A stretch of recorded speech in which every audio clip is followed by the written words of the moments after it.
sampai di stasiun dan ada air dari sebelah sebelahnya, sholat lagi. Itu namanya fakir tohubair, artinya hormati waktu.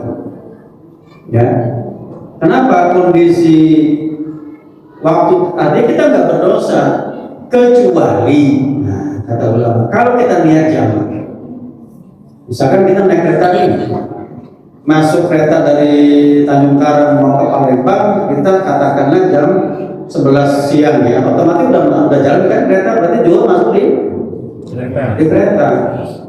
Nah, tahu-tahu misalkan mama nyampe di stasiun, misalkan di Kota Bumi ada waktu jeda lama ini, misalkan kita bisa turun ke stasiun waktu asar. Nah, selama kita di kereta tadi jam 11 tadi itu, niatkan kita niat jamak akhir, itu boleh. Langsung turun di stasiun di Kota Bumi, turun kita. Nah, kalau memang ternyata nggak bisa kan, ini ternyata perjalanan dari Tanjung Karang ke Kertapati ini sampai membutuhkan 4 waktu sholat misalkan nih, atau 3 waktu sholat, otomatis kan semuanya di kereta. Nah, kalau kondisi kita nggak bisa tayamum, mau pakai wudhu nggak ada air, ya, yang memadai, maka berarti kita fakir tohubair. Nah, di kondisi begitu, sholat tetap sholat, zuhur tetap sholat. Ya, syukur-syukur di jamak tadi, jamak takhir atau jamak takdim antara zuhur dengan asar, dikosor sekalian. Nanti udah sampai di Palembang, sudah aman, kita ketemu air berlimpah, ya cukup, berarti kita ulang lagi sholatnya. Yang tadi itu zuhur, ya, asar, dan seterusnya. Kalau memang ternyata maghrib ketemu juga, ya lewat juga, ya kita dengan maghrib. Jadi yang tadi sholatnya apa itu? Sholat tadi menghormati waktu sholat. Itu yang disebut dengan hormati waktu. Yang nanya saya begitu, ya. Paham sampai sini? Jadi tayamum aja Pak Iqbal. Jadi kalau sudah tayamum sah sholat. Ya, kecuali tadi nggak bisa tayamum karena alergi, nggak bisa juga berwudu. Karena nggak ada salah satu alat suci. Ada lagi mau nanya? Tentang tayamum. Ini mohon maaf loh, ini kejadian sering kita alami. Iya kan? Sering dialami betul. Apalagi kalau penerbangan pesawat di atas 14 jam. Waduh, saya nggak kebayang. Itu paling lama 14 jam kan. Dulu saya pernah dari Kairo ke Bangkok 12 jam. Non-stop. Nggak turun-turun.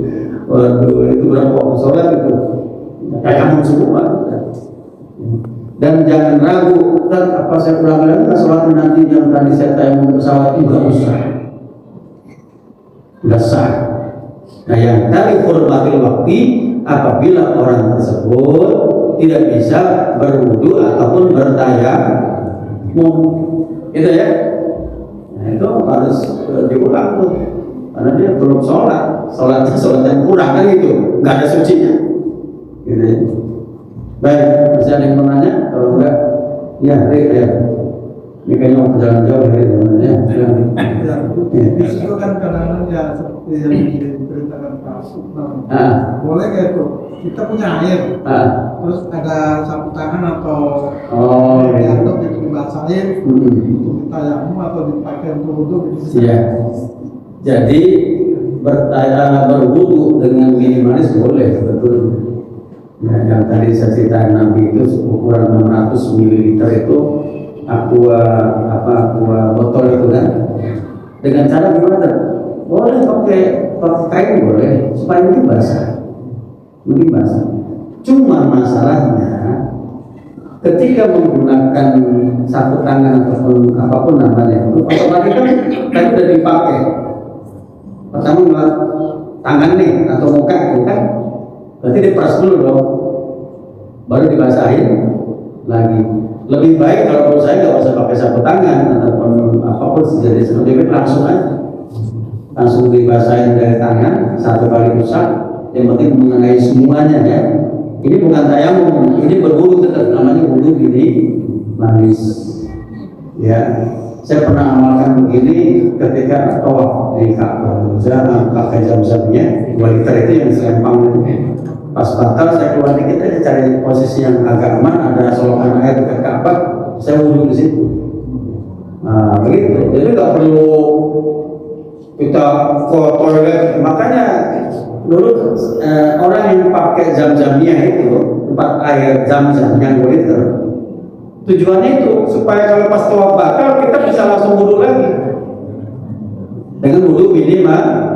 Apa wudhu minimalis? Cukup membasuh muka, tangan, sebagian kepala sama kedua kaki. Itu minimalis itu. Ambil rukun-rukunnya saja. Ya, gitu deh ya. Jadi kalau memang air punya botol aqua ya, yang 600 ml itu, maka wudhunya minimalis. Apa? Rukun-rukunnya saja, yaitu yang kita basuh. Nggak usah kumur-kumur, habis yang kumur-kumur. Kalau itu makan padang dari sebelumnya, habis nanti.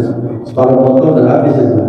Jadi cukup ya, kita langsung usap muka, ya, cuci tangan sebentar sedikit, usap muka, kedua tangan, sebagian kepala, dan akhirnya kedua kaki sampai mata kaki saya. Diusap boleh, dibasahi dengan air yang terbatas.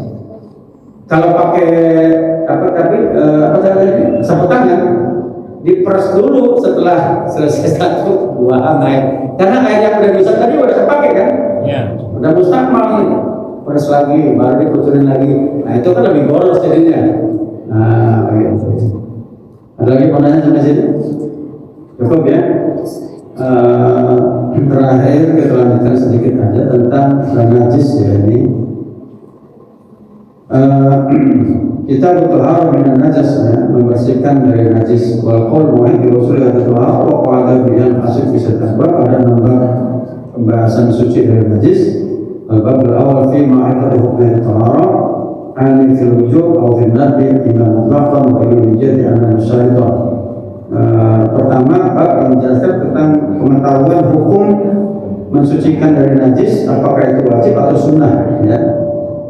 Nanti lihat apakah sebagai syarat untuk melakukan ibadah atau seterusnya, terutama sholat. Yang kedua ma'rifat ambil najasat. Yang kedua mengetahui jenis-jenis najis ya.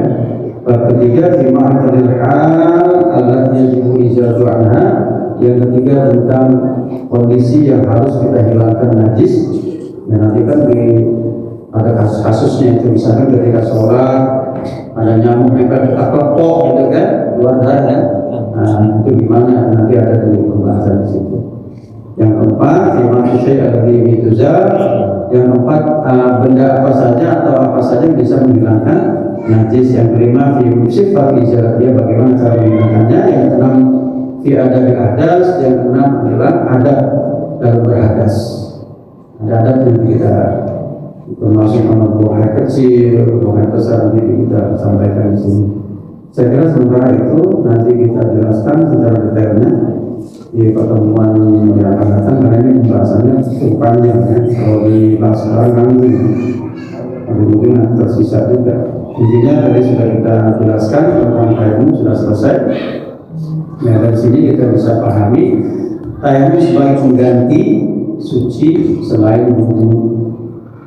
Dan tayamum menggantikan hadas kecil dan hadas besar. Sudah dijelaskan, orang yang hadas besar nggak bisa mandi, silakan tayamum. Jadi tayamum luar biasa, meski cuma mengusap muka dan telapak tangan ataupun tangan, tapi ternyata fungsinya bisa menggantikan wudu dan juga mandi wajib. Saya kira sampai di sini masalah kita berdoa, mudah-mudahan bermanfaatnya dan kita bisa lebih baik lagi beribadah ya, baik sholat dan yang lain. Astagfirullahaladzim. Assalamualaikum warahmatullahi wabarakatuh. وعلى آله وصحبه وسلم علمتنا وعلمنا طعنا ورزقنا ومنتهى من الآخر. اللهم إنا نسألك في أرض الشفاء من كل مصاب. ربنا آتنا من حسنة وفي الآخرة حسنة والنار وقنا عذاب النار. وطب علينا إنك أنت التواب فيها. سبحانك يا سلام وآخر الحمد لله رب العالمين. والسلام عليكم ورحمة الله وبركاته.